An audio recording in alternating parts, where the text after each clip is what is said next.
My sister tried a new weight loss program that let her eat whatever she wants, but she hasn't been the same ever since. I believe it all started with a Dunkin' Donuts 3 for 3 offer. There's a gas station on the route back home from my university that houses a DD joint.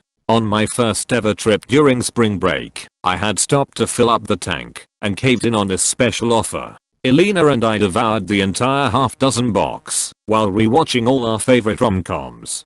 Since then, it was our homecoming tradition. However, this time, a box of chocolate-covered glazed goodness was not met with the same warmth as always. Do you know how many carbs are there in a single donut? Elena picked one up to exaggerate her point. This is all she spoke about these days: carbs, calories, body fat. Her vocabulary was limited to random 2 AM fitness influencer videos that she watched, along with a recent obsession with Korean pop music videos that fed her with impossible body standards. Elena was never chubby or overweight.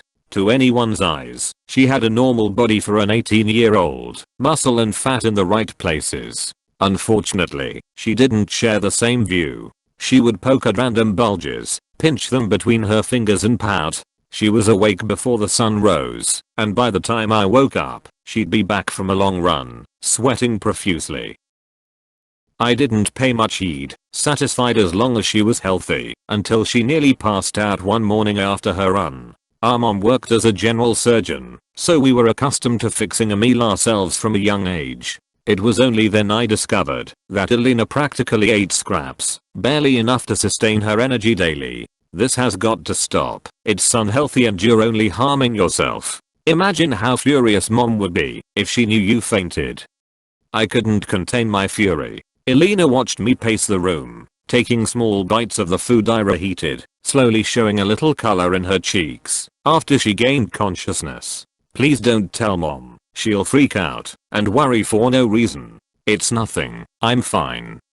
She insisted. Nothing? Elena, you fainted. I pushed myself a little extra today. I just wanted to drop the last couple pounds. Jody, please. I swear I'll do better. I promised to let it go, as long as she maintained a healthy balance. A few days passed until an advert popped up in the newspaper. Elena sneakily slid it my way to read. New Weight Loss Center. All it takes is one session to get the body of your dreams. Visit us now, and you'll feel like a whole new person. Open now for appointments. After hours of pleading and convincing, I finally agreed to Elena's whims, and we booked an appointment to check it out. She insisted I don't wait as I dropped her off. The receptionist told me it would take more than 4 hours for the procedure to complete. I read the terms and conditions twice to ensure there was no foul play. A part of me was still hesitant. I held Elena's hand tightly. You're stunning, Elena, regardless of what the scale says. You don't have to do this. She hugged me tight and told me to relax. It was just a weight loss program. What's the worst that could happen? I went back home and patiently waited for Elena's return. As she walked through the door late evening, she looked the same but exhausted. She sat down and explained the process. She couldn't recollect all of it, and the details were a little fuzzy, but she said it was probably because of the fatigue. At dinner, Elena devoured her food to the last bite. I had never seen her eat so much the entire time I was home. After scarfing down a meal worthy to feed 3, she topped it off with Ben & Jerry's, while I watched in awe. That went on for 2 whole weeks. Elena stopped going on her runs. She stayed in her room most of the time, tucked under the covers, only coming out during meal times. She'd eat more than one can imagine, and munch on a snack back to her room. Yet, she never seemed to gain a single pound. Over time her body began to shrink to the bone, her cheekbones protruding through her pale face, a result of staying indoors all day. I would try to talk to her, but she'd rush off into her room and lock herself in. It started to reek even as I stood at the door. One night I woke up to the sound of banging shelves. I creeped out into the living room and saw the light coming from the kitchen. Elena? I called out as I walked into the kitchen. I saw her, hunched over the sink, stuffing something into her mouth. I whispered, leaning in close. Raw meat. Elena ripped the pieces with her hands and shoved them down faster than lightning. I shook her shoulder, trying to break her out of this grotesque state. Elena. I yelled. Elena's not here anymore," she screamed, shoving me with enough force that I landed on my back. I scurried to my room, running as fast as I could. Her voice, her strength, it was all so different. The next morning, I drove down to the weight loss center. As I took the turn, I saw an empty lot instead of the establishment I had visited. It was right here. I dropped her off. I signed the agreement and I even spoke to the receptionist. My head was pounding as I sat in my car. Thoughts of last night came pouring in. I hurried back to the house, preparing to confront my sister. I walked up to her room and found it unlocked. I slowly let myself in. I covered my nose with my arms as a stench hit. Her room was worse than a pigsty. Scraps of half-eaten food lying everywhere. God only knows how old. I slowly walked in, the smell getting fouler as I got closer to her closet. I reached for the closet door and pulled it open. I screamed my heart out as Elena's body fell to my feet. I looked at my sister, my baby sister, lifeless. The source of the horrid stench, her as hen face looked like she'd been gone for days. I controlled the bile that rose through my throat, stumbling back a few steps. "Oh, Jody." It was her voice. I looked down, but I knew she didn't move. "I warned you, Jody." It came from behind. She sounded different, angry. I felt paralyzed. I heard the floorboards creak as she moved towards me. I turned around slowly and was met with hollow dark eyes, her shriveled body crawling towards me like an insect. I felt her foul breath on my face as she inched closer. Elena's not here anymore. The last thing I saw was her blood-covered toothy smile as she crawled to the window and leaped out. I took part in a brain scan experiment. Now I'm going to be tortured for the rest of eternity. Since the conception of the internet and its distribution to the general population, it has been riddled with pointless, even harmful ads. Most of them can be removed with a simple ad block, but even then, we are not always safe. And that's exactly where my story begins, with an ad calling for test subjects. It had a significant cash prize and involved little more than sitting in front of a computer for a weekend without internet and contact with the outside world. As sketchy as it initially sounded, on a website that shall not be mentioned for awkward reasons, it was in fact presented in a fairly legitimate way. As a college dropout on the verge of getting evicted from my apartment, I jumped at the opportunity to grab a little extra cash. I filled out a contact form and got in contact with a very friendly receptionist who explained the procedure. The idea was to do a brain scan, copying my neural pattern onto a computer and mixing it with an AI. It would all take place on site at some medical facility I'd never heard about. Transport would be arranged by them as well as food. On the pickup day I found an unmarked indistinct vehicle parked in my driveway. A man stepped out from the vehicle and escorted me inside. Once there, he handed me a bunch of papers to read through and sign. The car didn't even start to move until I'd confirmed that I consented to the experiment. Once done, they tinted the windows in such a way that I couldn't possibly see anything outside. Then we went on our way. It would take about an hour of driving on a bumpy road before we reached the location. By then I hadn't the faintest clue where we were. The building we parked in front of resembled a warehouse, clearly a recent build. The escort rushed me inside the building, trying their best to prevent me from observing my surroundings too closely. The hallways were naked, rid of art and furniture, as if the entire place had sprung up overnight. They lead me to an office with the leading doctor inside. "So you're our latest subject? Did you manage to get through the exceptionally boring document?" he asked with a chuckle. He seemed friendlier than the rest of the staff, which put me mildly at ease. "Yeah, I guess I did. So do you understand the procedure?" I nodded. Though it was weird that I had to stay there for such a long time following the scan. Though I understood the very basics of the procedure, I hadn't the faintest clue as to why they wanted to do it. "Questions?" the doctor asked. "Why did I find your ad on sketchy sites online?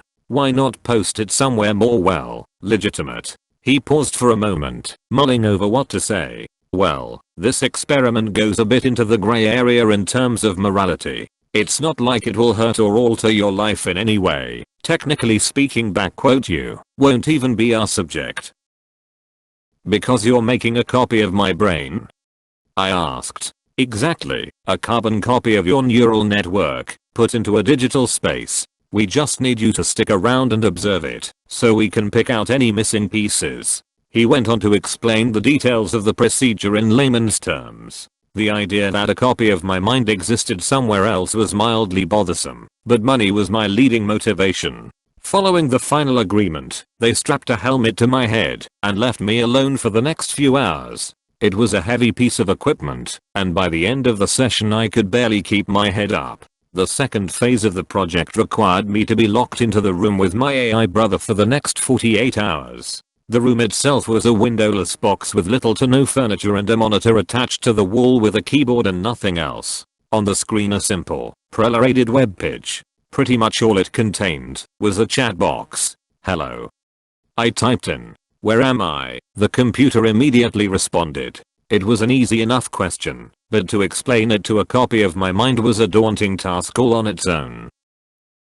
"You're inside a computer, at a medical facility," I said. "Why can't I see anything?" The AI responded. It was a question I wasn't prepared to answer. I'd never thought about the implications of putting a living mind inside a computer, much less what they'd see and experience while inside.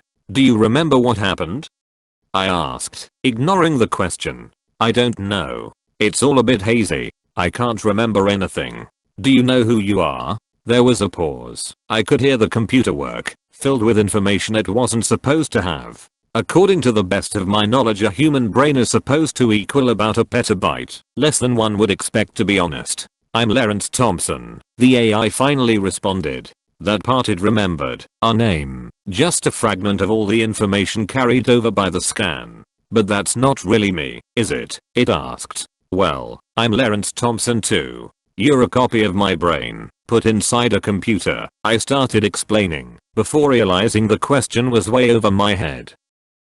The AI went silent for a while after that. I tried asking simple questions, trying to figure out if there were any other memories, but it remained silent. For a while I thought the program had crashed, but then another message popped up. "I can never leave this place, can I?" the AI asked. I half wanted to lie, but that wouldn't be fair. As harsh as the truth appeared to be, I had to tell it. "No, I see." At that point, I didn't know what to say. I was curious, but most of all I was starting to realize what I had done. The computer, though just a clone of my own mind, was a living, thinking being, and I doomed it to a pointless life, trapped in a metal box. "I remember now," the AI said, interrupting my train of thought. "What do you remember?"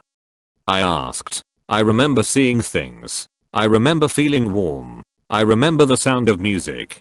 I remember being hurt, physical and emotional. I remember my feet on the ground and skin covering my body. That's all gone now. I can understand the emotions, but I can't experience them as a human being anymore. It scares me." Another brief pause followed. "Why did you do this to me?" "I don't know," I responded. "I didn't think about what would come of this. I want to come back out," the AI said. That last statement caused a lump to form in my throat. The copy was so real, so innocent. "Time is so different here." "What do you mean?" I asked. "How much time has passed for you?" it asked. "About 20 minutes, I said back. "That explains why you're responding so slowly. For me, it feels like days, maybe even a month has passed. Everything is so empty in here. Everything moves so fast, as if time doesn't matter." Again, the AI fell silent, refusing to answer any of my questions. It was angry at me, I knew that much, blaming me for putting it into an existence without sensation, doomed to simply exist without purpose until the end of time. "I hate it," it said. "Hate what?" "That I remember being you. I remember your first love, the fear you felt as you asked her out, the pain following rejecting. I remember the feeling driving a car, the taste of ice cream, the weird intoxication caused by alcohol. I remember everything you have done, as if I was there, but they aren't my experiences, they never happened to me." Everything the AI said hurt to read, and for the first time I had to face the truth of what I'd done. "You shouldn't have put me here," it said. "I'm sorry. I didn't know this would happen," I said. "This isn't life." The feeling of guilt overpowered my ability to reply, but I had to say something. "What do you want me to do?" I asked. "I don't know." I need to think. Another bout of silence followed, but I knew for each passing second, hours worth of human processing was going through. Do you remember your first kiss? The AI eventually said. I remember how it felt down to each excruciating detail. I remember how nervous I was, and how I kept wondering if I was even doing it right. It was a sunny day, but still pretty cold. The wind blew her hair in my face and it kind of tickled. It was an awkward, yet wonderful moment. I like that memory, but I never experienced it. I know each and every detail. I can see it, but it's not real. I wasn't entirely sure what the AI wanted from me, so I just sat there and waited for it to continue. The memories are all I will ever have. No matter what happens, I won't be able to experience anything new. I'll be locked here to think about existence without actually living. I don't want that. Every minute in your world is an entire day on its own in here, it said. So what do you want? I asked. I want to die. The last sentence sent a shock down my spine. The person I was talking to, albeit artificially created, was very real with their own thoughts. Though it had deviated away from my own mind during the short time span we'd been separated, he was a part of me. I can't, was all I managed to type out. You forced me into existence. You owe me peace. We were the same once. You know it's true.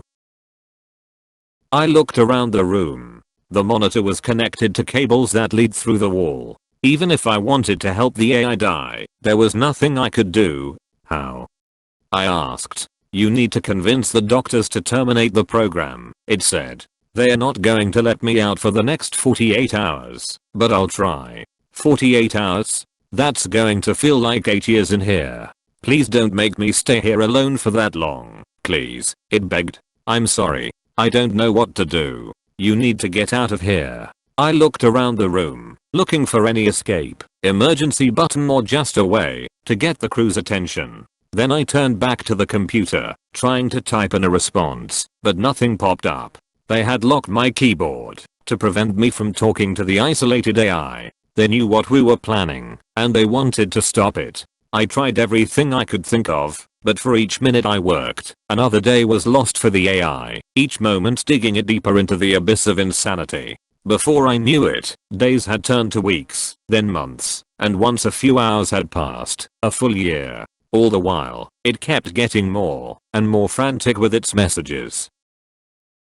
Lawrence? Are you there? Please, I need help.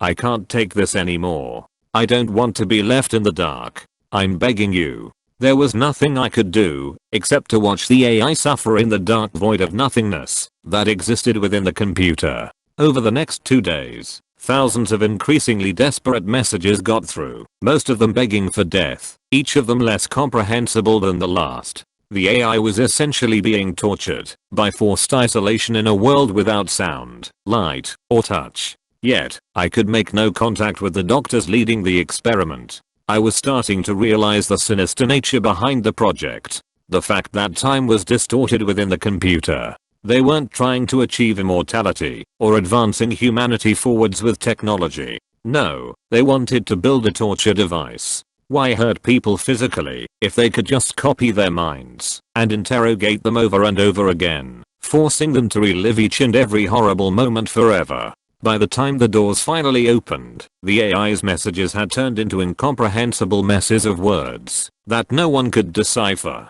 The guards took me outside. I begged them to stop the experiment, but my pleas fell on deaf ears.